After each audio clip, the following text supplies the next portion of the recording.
जय हिंद दोस्तों, आप सभी का स्वागत है आपके इस यूट्यूब प्लेटफॉर्म एमसीक्यू स्टडी पर। आज हम 2 फरवरी 2024 का डेली करंट अफेयर डिस्कस कर रहे हैं। सबसे पहले ये जान लेते हैं कि 2 फरवरी को कौन सा दिवस मनाया जाता है। 2 फरवरी को मनाया जाता है वर्ल्ड वेटलैंड्स डे, यानी विश्व आर्द्रभूमि दिवस मनाया जाता है 2 फरवरी को। तो पहले क्वेश्चन पर चलते हैं। पहला क्वेश्चन है, हाल ही में किस देश ने दुनिया का पहला डीप सी रडार विकसित किया है। तो डीप सी रडार किस देश ने विकसित किया है। तो डीप सी रडार जो है दुनिया का पहला विकसित किया गया है चीन के द्वारा। ऑप्शन नंबर बी जो है आपका राइट आंसर हो जाएगा पहले क्वेश्चन का। चीन के राष्ट्रपति वर्तमान में कौन है? शी जिनपिंग है और चीन की राजधानी है बीजिंग। और यहाँ पर भाषा कौन सी बोली जाती है? चीनी कह सकते हैं या मंदारिन कहना ज़्यादा उचित रहेगा। आप लोग कमेंट सेक्शन में बताइए कि चीन की मुद्रा का क्या नाम है।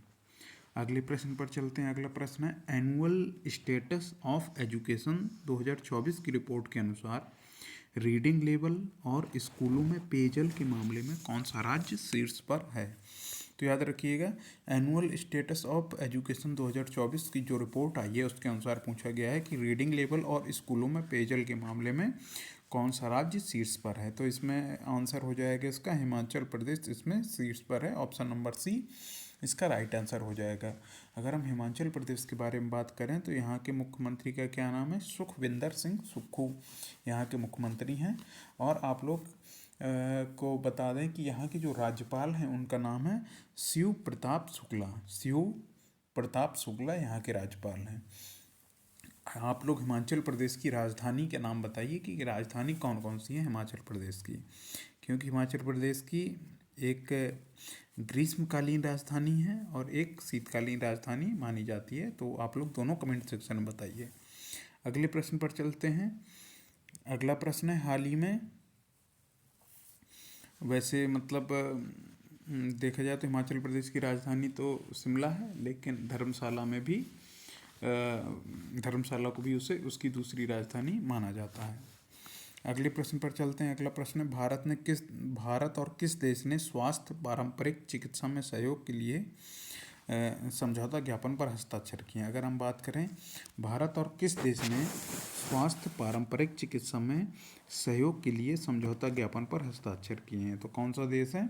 इसमें इंडोनेशिया ने भारत के साथ पारंपरिक चिकित्सा आप जानते होंगे, जैसे आयुर्वेद वगैरह हैं जो परंपराओं से चलता आ रहा है पुराने समय से, आयुर्वेद, योगा, सिद्धा, इन सब के लिए जो है अगर भारत ने किसके साथ? इंडोनेशिया के साथ एक समझौता किया है, पारंपरिक चिकित्सा में सहयोग के लिए समझौता ज्ञापन पर हस्ताक्षर किए हैं। अगला प्रश्न है, हाल ही में तेलंगाना के मुख्यमंत्री ने गणतंत्र दिवस पर कितनी कल्याणकारी योजनाएं शुरू की। तो आपके ऑप्शन है 1, 2, 3 और 4। तो ऑप्शन नंबर जो 4 है ये राइट आंसर हो जाएगा, क्योंकि तेलंगाना के मुख्यमंत्री का क्या नाम है? तेलंगाना के मुख्यमंत्री का नाम पहले जान लेते हैं। रेवंत रेड्डी जी ने गणतंत्र दिवस के अवसर पर कितनी 4 कल्याणकारी योजनाएं शुरू की हैं, इसका याद रखिएगा। अगर हम बात करें 4 कल्याणकारी योजनाओं की, तो कौन कौन सी 4 कल्याणकारी योजनाएं शुरू की हैं? उनका नाम क्या है? एक है रायथू भरोसा, देखिए क्या है, एक रायथू भरोसा एक स्कीम, दूसरी है इंदिराम्मा आत्मी भरोसा, तीसरा है इंदिराम्मा इंदलू, और एक राशन कार्ड से संबंधित योजनाएं हैं। इन 4 योजनाओं की शुरुआत की है नए राशन कार्ड से संबंधित। तो एक बार फिर से सुन लीजिए नाम चारों: रायथू भरोसा, इंदिराम्मा आत्मी भरोसा, इंदिराम्मा इंदलू और नए राशन कार्ड के शुभारंभ की योजनाओं की शुरुआत की है तेलंगाना के मुख्यमंत्री रेवंत रेड्डी के द्वारा। अगले प्रश्न पर चलते हैं। अगला प्रश्न है, विश्व आर्थिक मंच की 55वीं वार्षिक बैठक का विषय क्या था। अगर हम बात करें विश्व आर्थिक मंच की 55वीं वार्षिक बैठक जो है उसका विषय था बुद्धिमान युग के लिए सहयोग। क्या था? ऑप्शन नंबर ए हो जाएगा, बुद्धिमान युग के लिए सहयोग। अगर हम बात करें विश्व आर्थिक मंच की 55वीं बैठक की, तो ये कब आयोजित की गई थी? ये 20 से 24 जनवरी 2025 को स्विट्जरलैंड के दावोस में आयोजित की गई थी।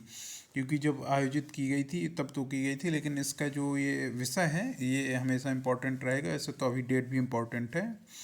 तो इसको याद रखिएगा। 20 से 24 जनवरी 2025 को स्विट्जरलैंड के दावोस में आयोजित की गई थी और विषय था इसका, यानी थीम थी बुद्धिमान युग के लिए सहयोग। अगले प्रश्न पर चलते हैं। अगला प्रश्न है, हाल ही में किस तारीख को हिमाचल प्रदेश स्थापना दिवस मनाया जाता है? अगर हम बात करें हिमाचल प्रदेश स्थापना दिवस की, तो हिमाचल प्रदेश की स्थापना कब हुई थी? 25 जनवरी 1971 को हिमाचल प्रदेश की स्थापना हुई थी। तो ऑप्शन नंबर जो है बी इसका राइट आंसर हो जाएगा।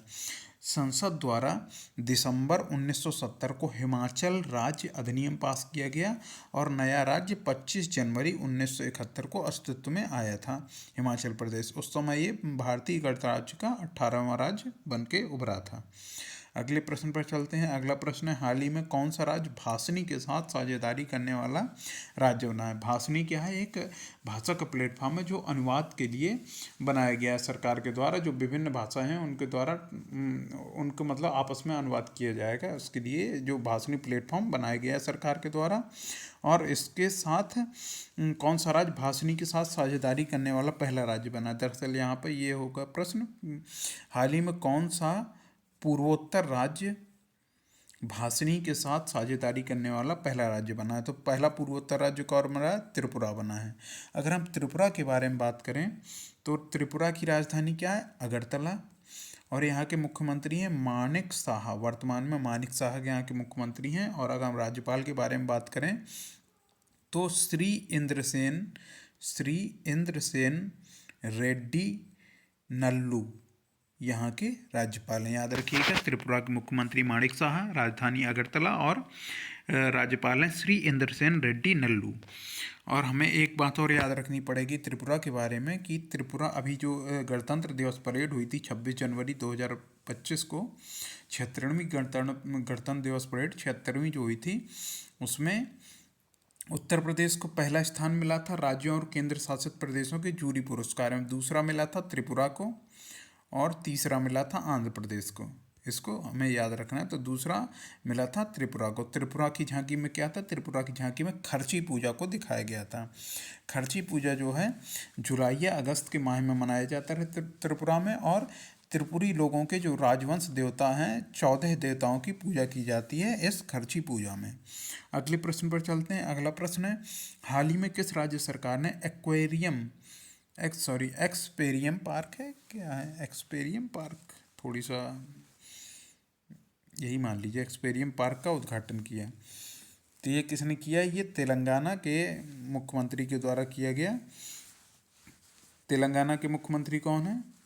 आप लोग कमेंट सेक्शन में बताइए। और वहाँ के उप मुख्यमंत्री हैं पवन कल्याण जी। मुख्यमंत्री का आप लोग चलिए मुख्यमंत्री का नाम हम बता देते हैं, एन चंद्रबाबू नायडू। आप लोग उनकी पार्टी का नाम बताइए, किस पार्टी से वो मुख्यमंत्री हैं।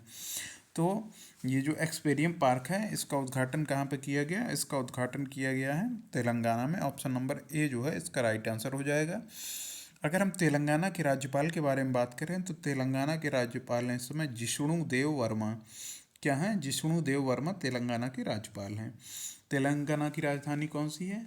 हैदराबाद तेलंगाना की राजधानी है। अगले प्रश्न पर चलते हैं। अगला प्रश्न है, हाल ही में किस राज्य सरकार ने भांग की खेती के लिए पायलट प्रोजेक्ट को मंजूरी दी है? तो भांग की जो खेती है उसके लिए पायलट प्रोजेक्ट को मंजूरी किसने दी है? हिमाचल प्रदेश ने दी है। जो हिमाचल प्रदेश सरकार है वो जो भांग की औषधि और व्यापारिक जो गुण हैं उनको भुनाना चाहती है, इसके लिए उसने एक सीमित मात्रा में पायलट प्रोजेक्ट को मंजूरी दी है भांग की खेती के लिए। अगले प्रश्न पर चलते हैं। अगला प्रश्न है, हाल ही में भारत और किस देश ने कैलाश मानसरोवर यात्रा को फिर से शुरू करने पर सहमति जताई? आप सभी जानते हैं कैलाश मानसरोवर यात्रा किसके साथ करनी पड़ती है भारत को? चीन। तो भारत और चीन ने कैलाश मानसरोवर यात्रा को फिर से शुरू करने पर सहमति जताई है। अगले प्रश्न पर चलते हैं। अगला प्रश्न है, प्रतिवर्ष किस तारीख को शहीद दिवस मनाया जाता है? आप सभी जानते हैं महात्मा गांधी की हत्या हुई थी नाथूराम गोडसे के द्वारा 30 जनवरी 1948 को। तो इस दिन शहीद दिवस मनाया जाता है।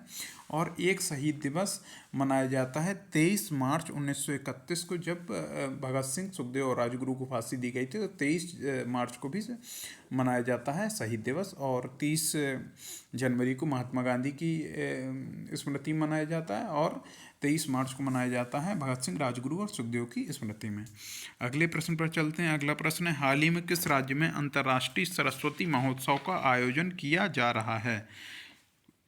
अगर हम बात करें अंतर्राष्ट्रीय सरस्वती महोत्सव के बारे में, तो अंतर्राष्ट्रीय सरस्वती महोत्सव 2025 की जो शुरुआत की गई थी, ये 29 जनवरी 2025 को किसके द्वारा की गई थी? हरियाणा के मुख्यमंत्री नायब सिंह सैनी के द्वारा इसकी शुरुआत की गई थी। और ये हरियाणा का जो यमुनानगर ज़िला है, वहाँ के आदि बद्री में, कहाँ पे? हरियाणा के यमुनानगर ज़िले के आदि बद्री में 7 दिवसीय अंतर्राष्ट्रीय सरस्वती महोत्सव मनाया जा रहा है। अगले प्रश्न पर चलते हैं। अगला प्रश्न है, हाल ही में केंद्र सरकार ने कितने करोड़ रुपए के राष्ट्रीय महत्वपूर्ण खनिज मिशन को मंजूरी दी है?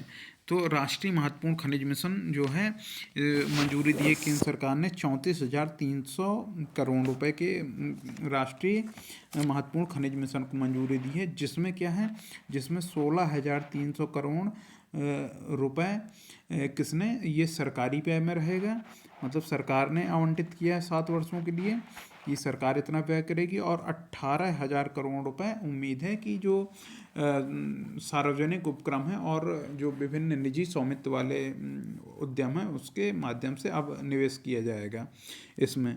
अगर हम बात करें राष्ट्रीय महत्वपूर्ण खनिज मिशन के बारे में, तो इसे हमने आपको कवर कराया था किसमें? नेशनल क्रिटिकल मिनरल मिशन के नाम से हमने कवर कराया था आपको, रील्स जो यूट्यूब के शॉर्ट्स आते हैं उसमें। तो आप लोग हमारे यूट्यूब चैनल को भी ज्वाइन कर सकते हैं, आपको जिसमें समय समय पर शॉर्ट्स मिलते रहते हैं। तो आप लोग ज़्यादा से ज़्यादा, आज का जो वीडियो यहीं पे पूरा होता है, आप लोग ज़्यादा से ज़्यादा इस वीडियो को शेयर करिएगा। और अगर आप यूट्यूब पे देख रहे हैं तो यूट्यूब चैनल सब्सक्राइब करिएगा। फेसबुक पे देख रहे हैं तो आपको कमेंट सेक्शन में हमारे यूट्यूब चैनल का लिंक मिल जाएगा, ज़रूर ज्वाइन करिए, क्योंकि आपको समय समय पर रील्स के माध्यम से भी जीके और करंट अफेयर की चीज़ें हम आपको कराते रहते हैं। और फिर जो भी हो पाएगा जल्दी आपके लिए कुछ नए इनिशिएटिव शुरू किए जाएंगे। तो दोस्तों, अब हम आपसे अपने नेक्स्ट वीडियो मिलते हैं, तब तक आप अपना ख्याल रखिए, अपनों का ख्याल रखिए। जय हिंद, जय भारत।